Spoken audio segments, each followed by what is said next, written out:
Aujourd'hui, 20 septembre, l'Église fête saint André Kim Taegon, premier prêtre catholique coréen, et avec lui les 103 martyrs de Corée, hommes, femmes et enfants, qui ont donné leur vie pour leur foi au Christ au XIXe siècle. C'est une mémoire bouleversante et lumineuse, qui rappelle que la foi chrétienne s'est enracinée dans le sang des témoins, jusque dans des terres lointaines comme la Corée. André Kim Taegon naît en 1821 dans une famille profondément chrétienne. Ses parents étaient convertis au catholicisme malgré la persécution qui sévissait déjà dans le royaume de Corée.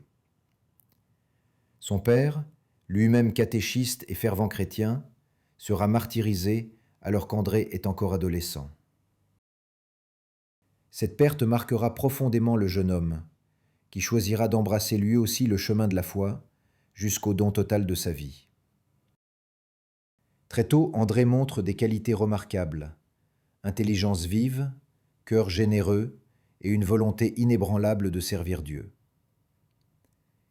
Il est envoyé en Chine pour étudier au séminaire de Macao, car il était alors impossible de former des prêtres en Corée où le christianisme était interdit. Ce voyage est périlleux et long, mais il révèle déjà sa détermination. Après plusieurs années d'études, il est ordonné prêtre en 1845 par l'évêque Jean Ferréol, missionnaire des missions étrangères de Paris. André devient ainsi le premier prêtre coréen de l'histoire. À peine ordonné, il retourne dans son pays natal pour servir les communautés chrétiennes clandestines. Il doit vivre caché, se déplacer de nuit et célébrer la messe dans des maisons discrètes ou dans la nature, au risque constant d'être découvert. Malgré ces conditions, il rayonne par son zèle missionnaire, sa douceur et son courage. Il encourage les fidèles à tenir bon dans la foi, malgré les menaces et les tortures. En 1846, à seulement 25 ans, André est arrêté alors qu'il tente d'organiser l'arrivée de missionnaires étrangers par la côte coréenne. Conduit devant les autorités, il est soumis à de terribles interrogatoires et tortures. Ses geôliers veulent lui faire abjurer sa foi, mais il refuse avec fermeté. Dans une lettre émouvante écrite depuis sa prison, il exhorte les chrétiens coréens à rester fidèles. « Le Seigneur m'a donné beaucoup de grâce.